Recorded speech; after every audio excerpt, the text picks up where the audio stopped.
Saan man tayo pumunta o sino man ang ating makahalubilo, tila hindi nawawala ang mga tao na mapanghamak sa kapwa. Pero magpapadala ka ba dito kung mayroon ka namang mataas na pangarap? What's up guys? Sabay-sabay nating pakinggan ngayon ang kwento ng buhay ni Makoy.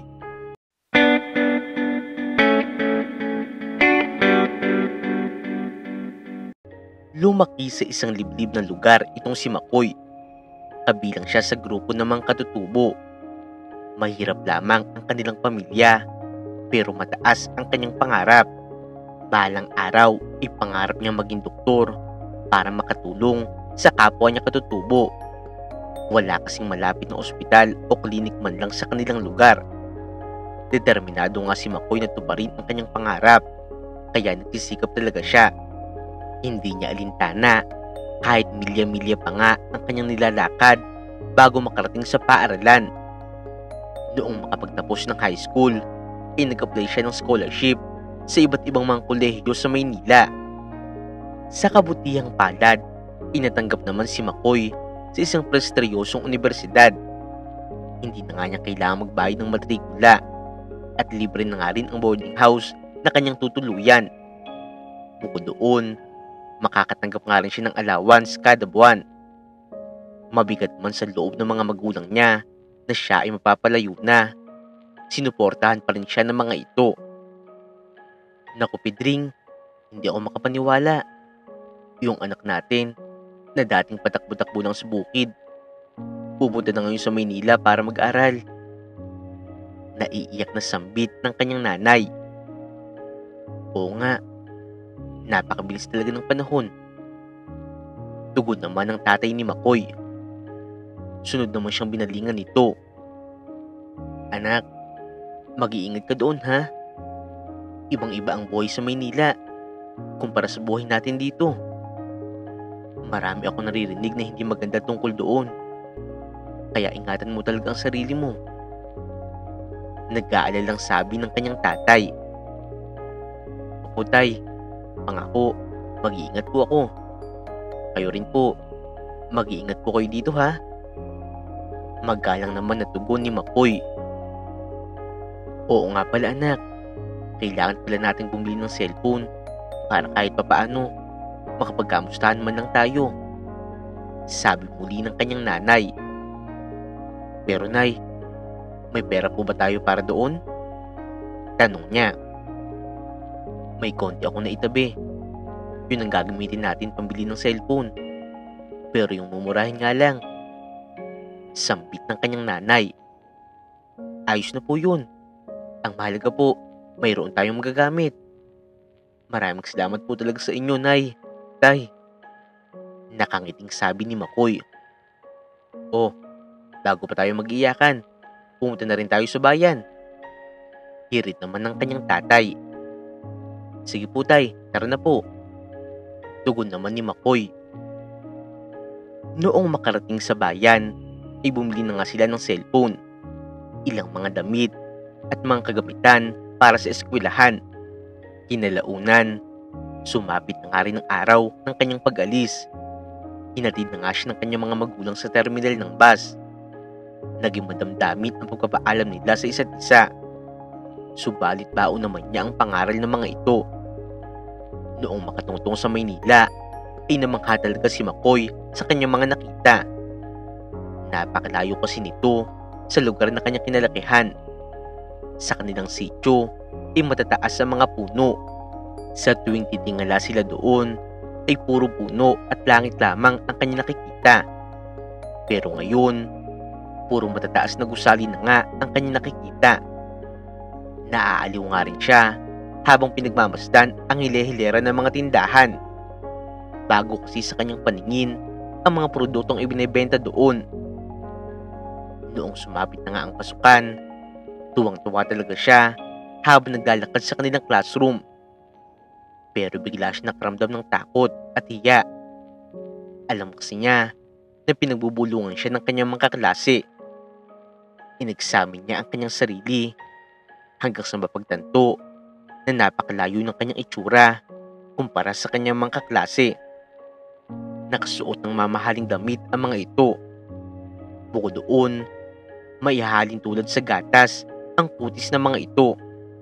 Malayong malayo sa kulay ng kanyang balat. Lalo pa nga rin tumindi ang hiya ni McCoy noong utusan nga sila ng kanilang profesor na magpakilala sa klase. Magandang araw po sa inyong lahat. Ako po si McCoy Santos mula sa... Wait, English please? Hindi ko ba marunong magsalita ng English? Tila nang iinsultong sabat ng kaklase niyang si Luis. Sumang-ayon naman dito ang iba pa nilang mga kaklase, tsaka tumawa ng malakas. Tumigil na kayo, klas. Hindi nyo dapat pinagtatawanan ng kaklase nyo. Sita ng kanilang profesor sa mga tumatawang estudyante. Sige lang, McCoy. Go ahead. Ituloy mo lang ang pagpapakilala mo. Pwede kang gumamit ng wikang Tagalog kung doon ka komportable. Huwag mo na lang silang pansinin. Dahil doon, tumahimik na nga ang mga estudyanteng mapang-asar. Huminga ng malalim si McCoy, tsaka muli nagsalita. Ako po si McCoy Santos, 18 taong gulang, mula po sa probinsya. Nag-aaral po ako ng nursing dahil pangarap ko po na maging isang doktor balang araw. Yun lang po kasi nakikita kong paraan para matulungan ang mga katribo ko. Ang galing mo naman, McCoy.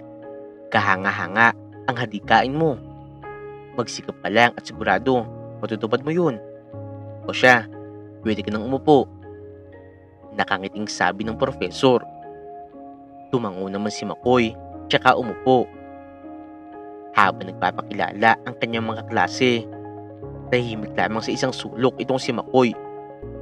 Ramdam pa rin kasi niya sa kanyang sarili ang panliliit sa kanyang itsura.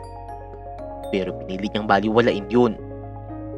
Hindi siya maaaring panghinaan ng loob dahil matayog ang kanyang mga pangarap. Isang araw ay nagkaroon ulit ng klase sila McCoy. Sa pagkakataong yun, ay nagbaon siya ng maraming lakas ng loob. Good morning, class. Magkakaroon kayo ng surprise test ngayong araw. Gusto kong malaman kung nag-aral ba talaga kayo ng maigi sa mga leksyon natin kahapon. Sampit ng profesor. Noong marinig yun, ay kinabahan talaga ang buong klase. Maging si McCoy ay pinagpawisan ng malamig. Ganoon naman, ginawa niya ang lahat ng kanyang makakaya para sagutan ang mga tanong. Kinabukasan, nakatayo sa gitna ng silid-aralan ang profesor at may hawak nga itong mga papel. Good morning, class. Hawak ko na ang resulta ng inyong test. Namangha ako sa isang kaklase nyo dahil napakataas ng nakuha niyang score. Ang nakakuha ng pinakamataas na score ay walang iba kung hindi si McCoy Santos. Binabati kita, McCoy. Magilo na sabi ng profesor. Salamat po, sir. Nakangiting sabi ni McCoy. Kung hindi pa niya nakita ang kanyang test paper, ay hindi nga siya maniniwala. Walang anuman, McCoy. Ipagpatuloy mo lang ang pagsisipag mo sa pag-aaral.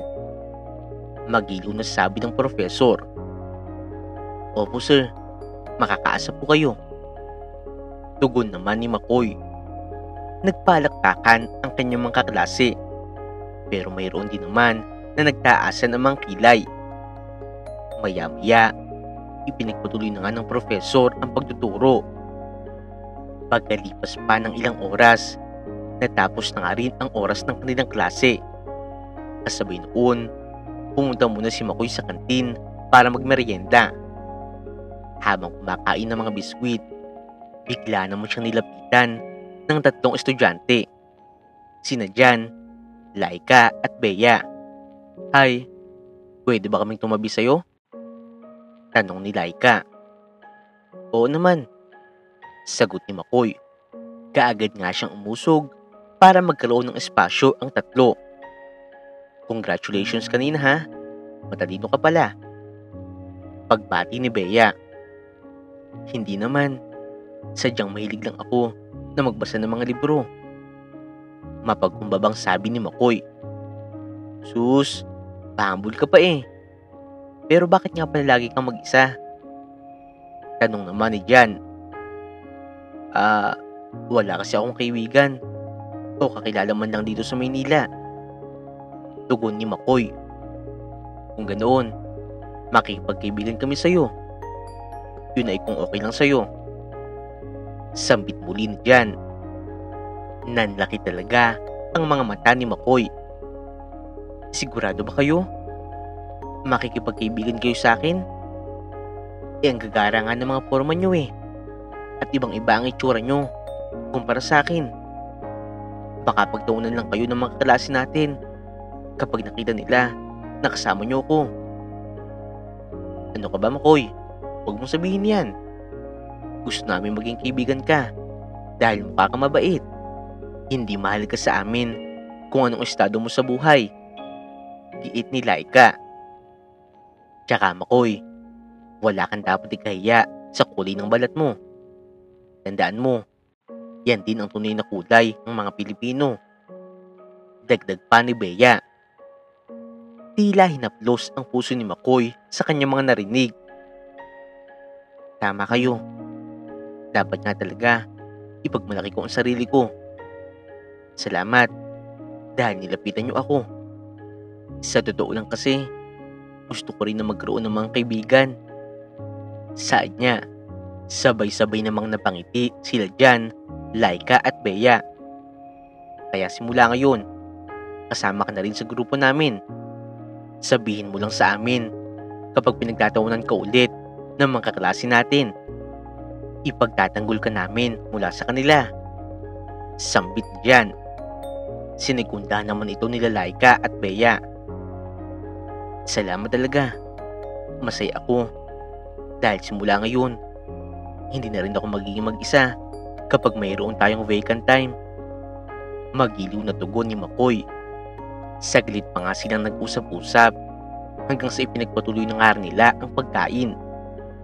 Dahil sa tulong ng mga kaibigan, naibsan na nga ang pangungulila ni Makoy sa kanyang pamilya.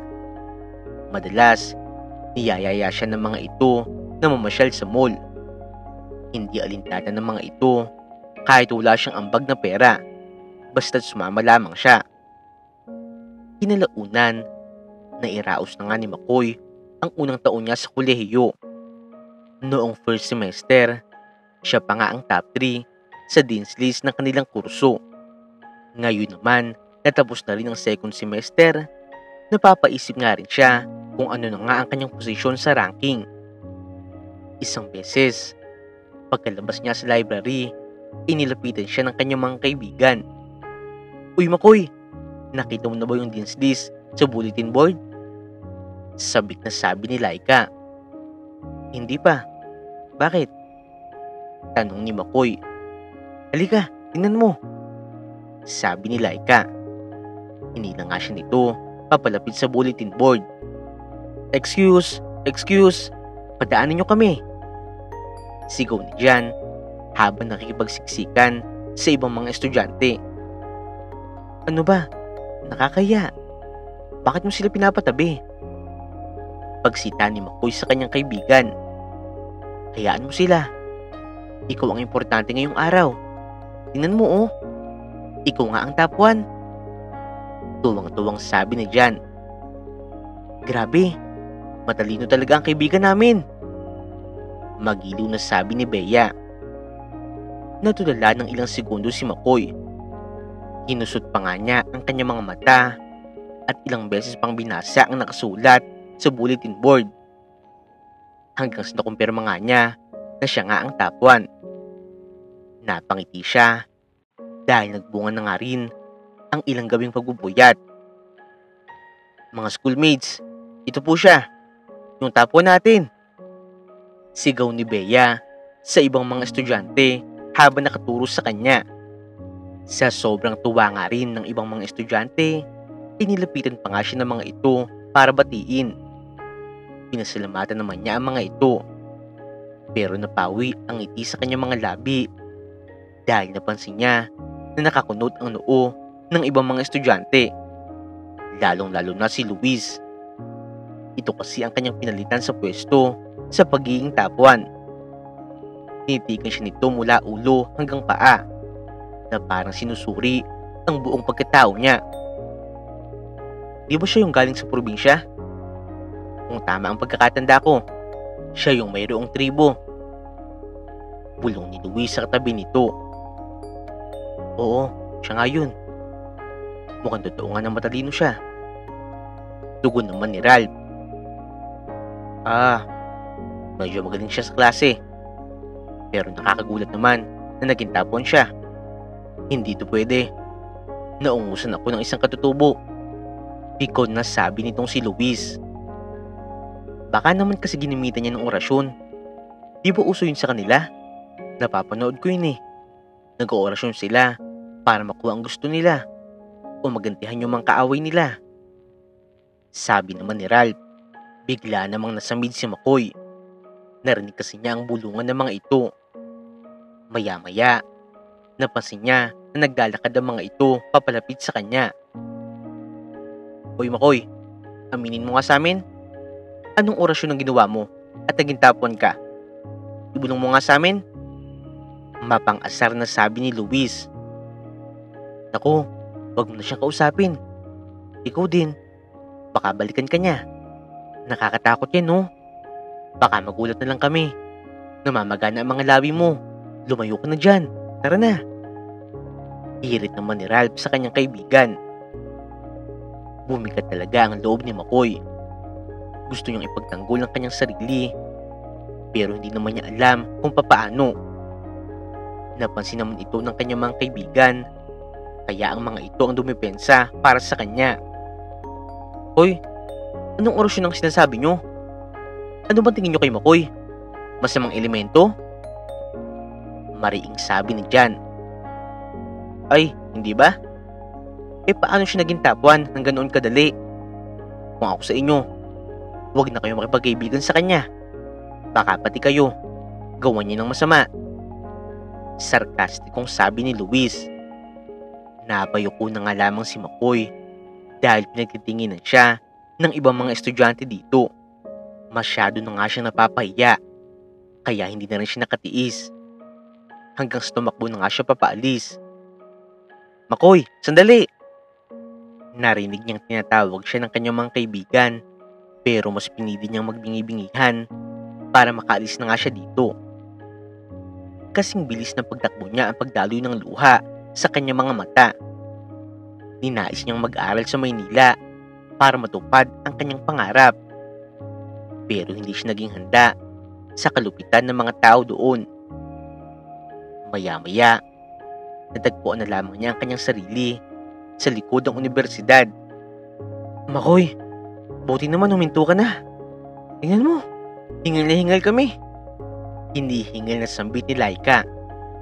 Kasunod nito sila Jan at Bea. Pero wala pa nga ring imik itong si McCoy. Patuloy lamang siya sa pag-iyak. Hayaan mo na sila. Tandaan mo McCoy, kahit ano pa ang sabihin nila, hindi nila kayang baguhin na matalino ka. At higit sa lahat, napakabuti mong tao. Sabi ni Laika habang inihimas ang kanyang likod. Bago ako makarating dito, sobra ako nag-alala. Dahil baka hindi ako makasabay sa talino ng mga taga Maynila. Kaya sineryoso ko talaga ang pag-aaral. Hindi pa man nagpapasukan, nagbas na rin talaga ako ng mga libro. Tanging pag-aaral lamang ang nasa isip ko dahil iniingatan ko ang scholarship ko. Pero hindi pala ganoon kadali yun. Bakit ganito? Wala naman akong ginagawang masama sa kanila eh. Lumuluhang sabi ni McCoy. Huwag ka na magpa-apekto sa kanila. Naiingit lang sila sa'yo. Sambit naman ni Jan. Ganito ba talaga dito? Marami ba talaga na mapang-api? Tanong ni McCoy. Nagkatinginan sila Laika, Bea at Jan. Tila nag-uusap ang mga mata ng mga ito. Ganun talaga. Tama ka. Medyo marami talaga ang mayayabang dito. Yung iba kasi, malakas ang loob nila na mangbully dahil major sponsor ng university ang mga magulang nila. Pero kahit na ganun, huwag mo na lang silang pansinin. Saad ni Jan. Alam mo, Makoy, mayroon talagang mga tao na hindi mo makakasundo. Maraming tao ang hihilahin ka pababa, sisirain ka o aawain ka. Lahat ay gagawin nila para bumagsak ka. Pero hindi ibig sabihin nun dapat nang sumuko. Payo ni Laika. Totoo yun, Makoy. Kaya magpakatotoo ka lang. Sabi mo nga, di ba? Nandito ka para sa pangarap mo na maging isang doktor. At ginagawa mo ito para sa mga katribo mo. Sambit ni Bea. Saglit pa nga napaisip itong si Makoy hanggang sa napagtanto niya na tama nga ang kanyang mga kaibigan. Tama kayo. Kahit anong mangyari, hindi ko susuko ng mga pangarap ko. Lalaban ako. Sambit niya, sabay pinunasan ang mga luha sa kanyang muka. Napangiti naman ang kanyang mga kaibigan. Sa tulong nga rin ng mga ito, pinalagpasan niya ang mga pagsubok sa kanyang pag-aaral. Kapag kailangan niya, pinapahiram nga siya ng mga ito ng laptop. Sila na nga rin ang gumagawa ng paraan para magkaroon siya ng internet. Kung minsan nga rin, ay pinapautang pa siya ng mga ito ng pera para mayroon siyang pangtustos sa kanyang mga projects. May komunikasyon naman siya sa kanyang mga magulang, pero hindi nga siya makahingi ng pera sa mga ito dahil maging ang mga ito ay kinakapos din talaga. Humihina na kasi ang kita ng mga ito sa paglalako ng mga gulay. Sa kabila ng mga pagsubok, ay patuloy pa nga rin siya nagsumikap. Wala siyang ibang ginawa kung hindi ituon ang kanyang atensyon sa pag-aaral. Hanggang sa hindi na nga rin niya namalayan ang paglipas ng mga taon. At malapit na nga ang araw ng kanyang graduation. Isang beses, inuusap siya ng kanyang profesor at sinabi nga nito na siya ang tatanghaling summa cum laude ng kanilang batch. Kailangan niya maghanda ng speech. Noong marinig yun, pumalakpak talaga ang kanyang mga tenga. Nangako nga rin siya na gagandahan niya ang speech na kanyang sasabihin. Kinalaunan, sumapit na nga rin ang kanilang graduation day. Tuwang-tuwa si Makoy dahil nakarating dito ang kanyang mga magulang. Sinalubong niya ng mahigpit na yakap ang mga ito. Maya-maya, nagsimula na nga rin ang seremonya. Tinawag na nga rin siya sa entablado para ibahagi ang speech na kanyang ginawa. Ang kahirapan ay hindi hadlang para makamit ang iyong mga pangarap. Ipinagmamalaki ko po ang lugar at tribo kung saan ako nanggaling. Pero hindi ko maitatanggi kung gaano kahirap mabuhay sa lugar na yun. Hanggang sa nagsimula akong mangarap, ipinapangako ko sa aking pamilya na kung walang mga doktor, nurse, o medical practitioner na handang maglingkod sa amin, ako na po mismo ang gagawa ng paraan. Ayoko mawala ang mga katribo ko nang hindi mo nang naisusugod sa ospital. Ako si Makoy Santos, isang katutubo, ang inyong summa cum laude. At hindi magtatagal, magiging doktor na rin. Pahayag ni Makoy. Noong matapos ang kanyang napakagandang speech, nagpalakpakan talaga ang lahat. Maging ang mga profesor at non-teaching staff ay humanga sa kanyang mga sinabi. Ipinagmamalaki ka namin, Mr. Makoy Santos. Pinatunayan mo na kayang-kaya ng mga katutubo na makipagsabayan dito. Sambit ng host. Ngumiti naman si Makoy bilang tugon.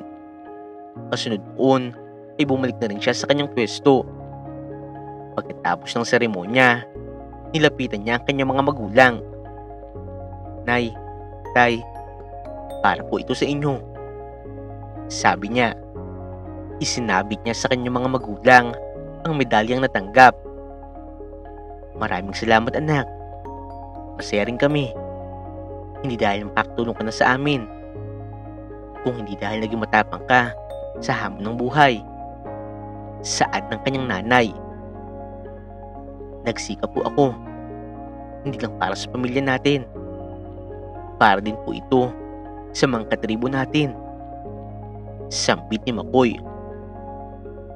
Masaya ako, anak, dahil hindi mo pa rin kinakalimutan kung saan ka nagmula. Maiilan na rin kasi ng mga katribo natin na nakapag-aral at nakaahon sa buhay. Pero yun nga lang, nakalimutan na rin nila na lumingon sa pinanggalingan nila. Ang tatay naman niya ang nagsalita. Huwag po kayong mag-alala. Kahit kailan po, hindi ko po gagawin yun. Sambit ni Makoy. Habang nakikipag-usap nga rin siya sa kanyang mga magulang, ay narinig niya na tinatawag siya ng kanyang mga kaibigan. Uy Makoy, halika! Sigaw ni Laika habang naglalakad papalapit sa kanya. Kasunod naman nito sila Jan at Bea. Nay, Tay, sila nga po pala mga kaibigan ko. Sila Jan, Laika at Bea. Hello po. Pagbati ng kanyang mga kaibigan. Mababait po sila. Sila po naging kadamay ko noong mga panahong nahihirapan ako sa pag-a-adjust sa buhay ko dito sa Maynila at sa mga panahon na nangungulila po ako sa inyo. Sila po naging pamilya ko dito. Saad ni Makoy. Naku mga iho, iha, maraming salamat sa pagtulong niyo sa anak namin ha. Magiliw na sabi ng kanyang tatay. Wala po yun tito. Marami rin naman pong naitulong sa amin si Makoy. Kapag nahihirapan po kami sa ibang mga subjects, tinuturuan niya po kami. Sagot ni Jan at sinigundahan naman ito nila Laika at Bea. Naging masaya ang gabing yun para kay Makoy. Alam niya na malayo pa ang tatahakin niya. Pero nandiyan naman ang kanyang pamilya at mga kaibigan para palakasin ang kanyang loob. Hindi na nga siya nag-aksaya pa ng panahon. Agad siyang kumuha ng board exam at sa kabutihang palad ay nakapasa naman siya. Maraming ospital ang pinag-aagawan siya. Magaganda nga ang offer ng mga ito, pero mas pinili ni Makoy na magtrabaho sa sikat na ospital. Sigurado siya na magiging masaya ang pagtatrabaho niya doon dahil makakasama niya si Laika. Tatay nga kasi ni Laika ang may-ari ng ospital. Samantalang sa iba namang ospital nagtrabaho ang iba pa nilang mga kaibigan. Isang gabi, nasa ospital si Makoy at abala nga siya sa pag-check ng mga pasyente. Habang naglalakad, inakasulubong niya si Laika. Makoy, kanina pa kita hinahanap. Saad ng dalaga. Nag-rounds kasi ako. Bakit? May kailangan ka ba? Sagot naman ni Makoy. Wala naman Makoy. Pero mayroon akong good news para sa'yo. Nakausap ko kasi si Daddy. Handa raw siyang magbigay ng scholarship sa mga gustong mag-aral ng medicine. Kung gusto mo Makoy, pwede kang mag-apply doon. Saad ni Laika. Bigla namang napangiti at nabuhayan itong si Makoy. Totoo ba yan? Oo, gusto ko yan. Alam mo naman di ba? Pangarap ko talaga maging doktor. Nag-iipon nga ako para makapag-aral ulit. Sabi niya. Mabuti kung ganoon. Magiging magkaklase ulit tayo. Dahil mag-aaral din ako ng medicine. Pumunta ka na lang sa admin office. Sabihin mo, ako ang nagpapunta sa'yo. Kumuha ka ng form at sugutan mo ang mga yun. Sambit ni Laika. Nakakatuwa naman kung ganun. Maraming salamat Laika. Sabi ni Makoy. Patuloy pa nga siya nakipagkwentuhan sa dalaga hanggang sa nagpaalam na nga siya dito at bumalik sa pagtatrabaho. Kinalaunan, tuloy na nga siya nakapag-enroll sa medical school. Pinagsabay niya ang pag-aaral at pagtatrabaho. Mas lalo pa nga rin niyang pinaigting ang kanyang pagsusumikap. Hindi biro ang mga terminolohiya na kailangan niyang intindihin. Kaya nagsusunog talaga siya ng kilay. Hanggang sa muling dumaan ang napakaraming taon at nakapagtapos na nga rin siya ng medisina. Kasabay noon, muli niyang isinubsob ang sarili sa pag-review hanggang sa nakapag-take na nga siya ng eksaminasyon para siya ay maging ganap na doktor na. Isang araw, kasama niya si Laika sa isang cafeteria at parehas nga silang kinakabahan. Lumabas na nga rin kasi ngayon ang resulta ng exam. Handa ka na ba? Tingnan natin ang resulta, sabi ni Laika. Binuksan nga nito ang laptop niya, tsaka binrowse ang site kung saan makikita ang resulta ng exam. Ano? Pasado ba tayo? O bagsak? Tanong ni Makoy habang nanginginig ang kanyang boses. Makoy! Parehas tayo nakapasa! Tingnan mo oh! Ito ang mga pangalan natin! Sambit ni Laika habang tinuturo ang resulta. Umaliwalas naman ang mukha ni Makoy. Ang unang pumasok sa kanyang isipan ay ang kanyang mga magulang. Dali-dali niyang kinuha ang kanyang cellphone at tinawagan ng mga ito. O anak, bakit ka napatawag? Tanong ng kanyang nanay mula sa kabilang linya. Nay, nakapasa na po ako sa exam. Simula po ngayon, may anak na po kayong doktor. Magiliw niyang sabi. Totoo ba yun, anak? Binabati ka namin, anak. Napakahusay mo talaga. Ipinagmamalaki ka namin. Ikaw ang kauna-unahang doktor sa tribo natin. Sambit ng kanyang nanay. Sa wakas, unti-unti ko na pong matutupad ang pangarap ko para po sa tribo natin. Tugon ni Makoy sa kanyang nanay. Maya-maya, ipinaas nito ang telepono sa kanyang tatay at ito naman ang kanyang kinausap. Maging ito ay sobrang saya sa kanyang nakamit. Mula sa pagiging nurse, ngayon ay isa na nga siyang doktor. Mas lalong gumanda ang takbo ng kanyang karera. Kinagigiliwan siya ng mga pasyente dahil napakahusay niya at maayos nga siya makitungo. Unti-unting nakaahon mula sa kahirapan ang pamilya ni Makoy. Nagpapadala nga rin siya ng pera para may paayos ang kanilang bahay. Mula sa pinagtagpi-tagping trapal at yero, naging konkreto na nga rin ang kanilang bahay. Nakabili na nga rin siya ng sarili niyang kotse. Kasabay noon, pinatigil na nga rin niya ang kanyang mga magulang sa pagtatrabaho. Ipinangako niya na kaya na nga niyang tustusan ang pangangailangan ng mga ito, pati na rin ang pag-aaral ng kanyang mga kapatid. Napakalayo na nga ngayon ng kanyang narating at mayroon na nga rin siyang malaking ipon. Pero hanggang ngayon, nasa puso pa nga rin niya ang kanyang adhikain. Kinalaunan, napagpasyahan nga niya na mag-resign sa trabaho at bumalik na nga rin sa kanilang lugar. Tuwang-tuwa naman ang kanyang mga magulang. Sinalubong siya ng mga ito ng napakahigpit na yakap. Maligayang pagbabalik, anak, saad ng kanyang nanay. Masayang masaya kami, Makoy, dahil ngayon nandito ka na. Pero bakit biglaan ang dating mo? Nagkaroon ka ba ng problema sa Maynila? Pagtataka ng kanyang tatay. Wala po, tay. Naisip ko lang po na panahon na para tuparin po ang aking ipinangako. Tutugunan ko na po ang pangangailangan medikal ng komunidad natin. Sagot ni Makoy. Mabuti, anak. Sigurado, matutuwa din ang mga katribo natin.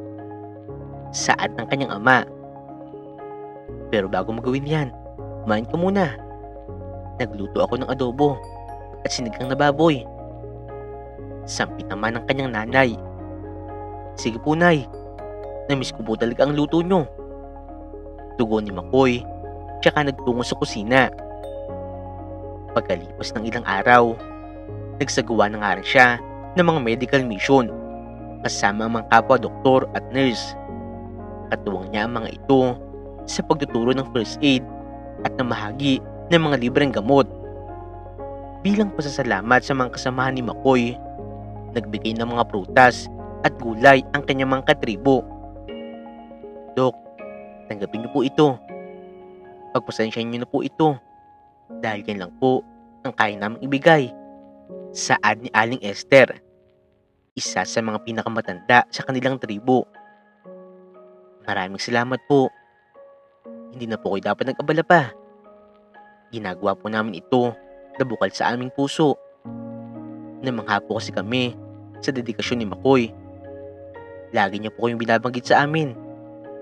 Sinika po niya maging doktor. Hindi lang para sa kanyang pamilya, kung hindi para na rin po sa inyo. Sambit naman ni Jan.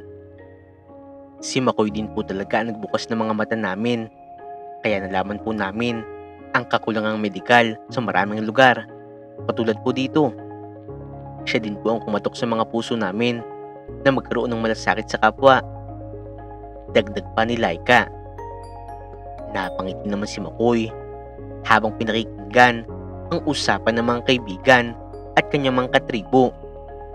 Pagsapit ng hapon ay natapos na nga rin ang medical mission. Kaya nag-uwian na nga ang mga katribo niya.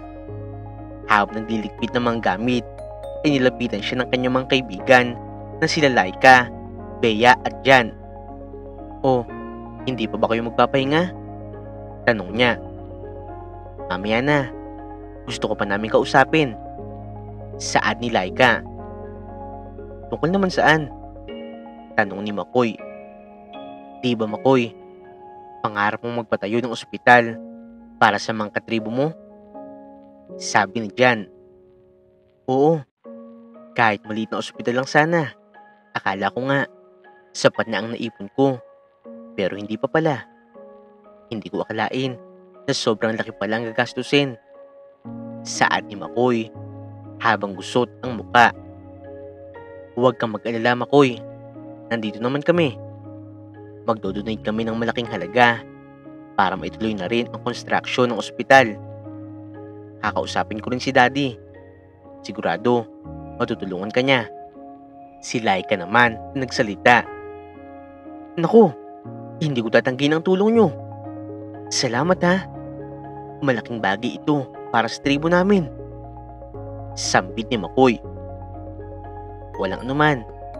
Sabihin mo lang sa amin kung mayroon pa kaming maitutulong." Saad ni Jan. Abot tenga talaga ang ngiti ni Makoy. Mapalad siya dahil nagkaroon nga siya ng kaibigan na tulad nila Jan, Laika at Bea. Kinalaunan, sinimulan na nga rin ang pagpapatayo ng munting ospital. Halos 1 taon nga rin ang lumipas hanggang sa natapos na nga rin ang construction ng ospital. At sa araw ng opening ceremony ay dumalo ang lahat ng kanyang mga katribo. Maya-maya, nagtungo siya sa gitna para magbigay ng maikling mensahe. "Mga minamahal kong katribo, natupad na ang matagal nating pangarap. Mayroon ng ospital sa lugar natin. Simula ngayon, hindi na natin kailangan bumiyahe ng malayo para lang makapagpagamot." Pahayag ni Makoy. Nagpalakpakan naman ang lahat. Ilang saglit pa nga, tuloy na nga rin nabuksan ang ospital at hindi magkanda o gaga ang kanyang mga katribo. Tuwang-tuwa ang mga ito habang nililibot ang ospital. Mas lalo pa nga naging inspirado si Makoy na tumulong at maraming humanga sa kanya. Naimbitahan pa nga si Makoy sa isang radio program sa kanilang probinsya. Dahil dito, marami ang nakaalam sa mga pagbabagong nagawa niya para sa kanilang komunidad. Isang araw, maagang gumising si Makoy.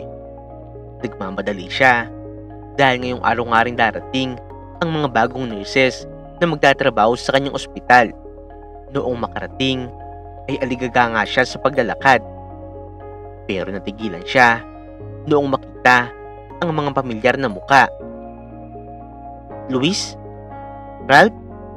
Kayo na ba yan? Anong ginagawa niyo dito?" Sunod-sunod niyang tanong.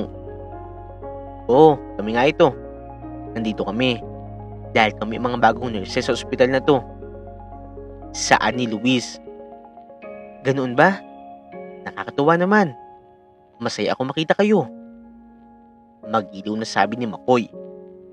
Hindi niya nakakalimutan ang ginawang panghamak ng mga dating kaklase. Pero baliwala na nga yun sa kanya dahil matagal na nga rin yung nangyari. Wes, kung masaya ka, kami hindi. Ano bang ginagawa mo dito? Tanong ni Luis habang nakakunot ang noo. Nandito ako dahil huhulaan ko. Nagpunta siya dito para magpagamot. Pagsabat ni Ralph. Bigla namang napatawa si Luis. Kung ganoon ang pakay mo, umalis ka na lang. Hindi ka pwede magpagamot dito dahil nandidiri kami sa'yo. Pagtataboy nga nito sa kanya. Kung ako sa'yo, pumunta ka na lang sa albularyo. Doon ka na lang magpagamot. Total, doon ka naman nababagay. Dagdag pa ni Ralph, sabay tawa ng malakas. Kumunot naman ang noo ni McCoy. Pambihira. Maraming taon na ang lumipas. Pero hanggang ngayon, hindi pa rin kayo nagbabago. Hanggang ngayon, napakayabang nyo pa rin. Saad niya. Eh ano naman, meron naman kaming may pagyayabang eh. Nurse na kami ngayon. Ikaw, ano bang narating mo? Simula noong makagraduate tayo, wala na kami nabalitaan tungkol sa'yo. Malamang sa malamang, hindi ka nakapasa sa board exam, no? At hanggang ngayon, wala ka pa rin nararating sa buhay. Pangiinsulto ni Luis. Hindi na nakakapagtaka yun dahil walang mararating ang isang tulad mo. Dagdag pa ni Ralph. Tumigil na kayo. Kahit anong gawin nyo, hindi ako aalis dito. Giit ni McCoy. Huwag ganoon. Sige, mapipilitan na lang kami na kaladkarin ka. Saad ni Ralph habang nanlilisik ang mga mata. Agad nitong hinila ang mga kamay ni McCoy papalabas ng ospital. Ganoon din ang ginawa ni Luis. Bitiwan niyo ako!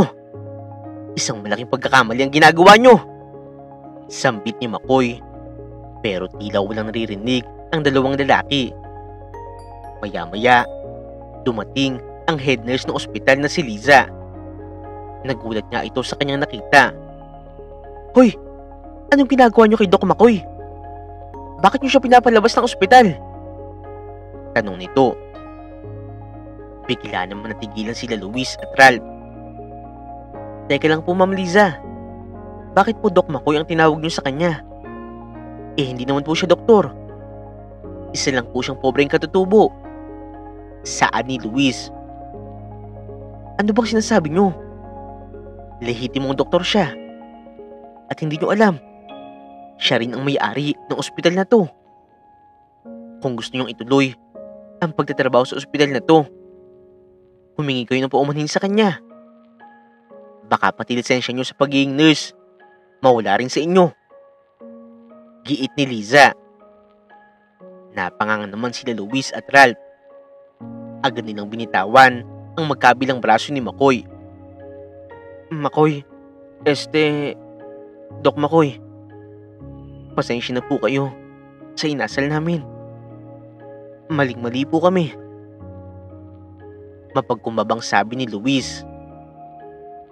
Sana mapatawad mo kami. Hindi ka namin dapat insulto. Kung alam lang namin na ikaw pala ang may-ari ng ospital na to, hindi namin yung gagawin. Dagdag pa ni Ralph. Napabuntong hininga naman si McCoy bago nagsalita. Sige, pinapatawad ko na kayo. Pero huwag niyo nang uulitin ang ginawa niyo. Payo ko lang sa inyo. Hindi niyo dapat tinitingnan ng kapwa niyo base sa narating nila sa buhay. Mahirap man o mayaman, karapat dapat talagang respetuhin. Opo sir, susundin po namin ang payo mo. Simula po ngayon, hindi na po kami magiging mapagmataas. Sabi ni Luis. Napayo ko nga ito dahil sa pagkapahiya. Mabuti naman kung ganoon. Pero bago ang lahat, mayroon pala akong isang sasabihin. Sambit ni McCoy. Ano po yun? Sabay na sabi nila Ralph at Luis. Kung gusto nyo talaga magtrabaho dito, dapat tanggapin nyo ng buong puso ang mga katutubo na tulad ko. Para sa kaalaman nyo, malapit lang dito ang tirahan namin at karamihan sa mga magiging pasyente nyo ay mga katutubo. Bilin ni McCoy. Oo, pangako, hindi na kami mga insulto ng mga katutubo. Sabay sabi nila Luis at Ralph. Mabuti at naunawaan niyo ang sinabi ko, sabi ni McCoy sa dalawang lalaki. Sunod naman niyang binalingan ang head nurse. Liza, ikaw na ang bahala sa kanila. Ilibot mo sila sa buong ospital at ipakilala mo rin sila sa mga staff. Ituro mo rin sa kanila ang mga dapat nilang gawin. Sige po, Dok. Masusunod po. Tugon ni Liza. Pagngiti naman ang naging sagot ni McCoy at nagtungo na nga rin siya sa kanyang opisina. Noong makarating, isunuot na nga rin niya ang kanyang coat at sinimulan na ang pagtatrabaho. Isang beses, habang nag-iikot si McCoy sa kanilang lugar, ay mayroong dalaga na lumapit sa kanya. Ito ay si Shaina. Magandang araw po, Dok. Sabi nito. Magandang araw din. Balak mo bang magpa-check up? Tanong ni McCoy. Hindi po. Lumapit ako para sabihin na hinahangaan kita. Balang araw, gusto ko pong maging katulad mo. Kakapalan ko na po ang mukha ko. Gusto ko pong makapag-aral. Kaya sana po, matulungan mo po ako. Matapang na sabi ni Shaina. Gusto mo rin maging doktor? Nakangiting sabi ni McCoy. Hindi po eh. Sambit ni Shaina. Nagulat si McCoy sa sagot ng dalaga. Ha? Pero sabi mo, gusto mo maging tulad ko. Opo. Gusto ko pong maging katulad mo. Gusto ko pong makapag-aral at makapagtrabaho para sa pamilya ko. Higit po sa lahat, makatulong po sa mga katribo natin. Palagi ka po na pag-uusapan sa lugar natin. Malaki po ang pasasalamat ng mga tao sa iyo. Hindi mo po kami iniwan kahit naging maayos na po ang buhay mo. Bumalik ka para tumulong sa amin. Ganoon din po ang gusto ko. Tulungan po ang mga katribo natin. Gusto ko pong maging guro. Kung ikaw po ang doktor ng ating tribo, gusto ko po na maging teacher ng ating tribo. Kapag nakapagtapos po ako at nakapag-ipon, babalik po ako. Tutulong po ako para magkaroon ng kahit maliit na paaralan sa sityo natin. Giit ni Shaina. Napangiti naman si McCoy. Tila hinaplos ang kanyang puso sa determinasyon ni Shaina. Sige, tutulungan kitang makapag-aral. Ako ang bahala sa matrikula mo sa kolehiyo. Saad niya. Talaga po? Hindi makapaniwalang sabi ni Shaina. Oo naman. Kailangan ng lugar natin ng mahusay na guro para maging maayos din ang edukasyon natin. Sambit ni McCoy. Maraming salamat po. Ibabalita ko po ito kila nanay at tatay. Saad ni Shaina. Dahil sa labis na kaligayahan, ay hindi na nga nito nahintay ang sasabihin niya. Tumakbo na nga ito papauwi. Masaya si McCoy na mayroong gustong sundan ang kanyang yapak. Nagsisimula ng mamulat ang mga katribo niya na maaari nga silang mangarap ng mataas at kaya nila yung abutin tulad na nangyari sa kanya. Kinalaunan, nagkaroon na nga rin siya ng asawa at anak. Hindi naman yung naging hadlang para ipagpatuloy niya ang pagtulong sa kapwa. Bagkus, suportado siya ng kanyang pamilya. Hindi niya ba itatanggi na nakakatanggap pa nga rin siya ng panghusga dahil sa kanyang kulay at dahil sa kanyang pinagmulan, lalo na kapag nagtutungo siya sa ibang lugar. Pero sa halip na mahiya, ipinagmamalaki pa nga niya ang tribong pinagmulan niya dahil ito ang humulma sa kanyang pagkatao. Dito na nga po nagtatapos ang kwento ni McCoy. Sa kwentong ito ay pinapaalam. Sabi nga nila ay walang imposible sa taong mayroong pangarap at masipag. Kaya hanggat nabubuhay tayo, piliin natin na gawin ng mga bagay na makakatulong sa atin. Dahil darating nga rin ang oras na ito ang magpapabago sa ating buhay. Huwag niyo pong kakalimutan na i-like at i-subscribe ang ating channel, Untold Stories TV.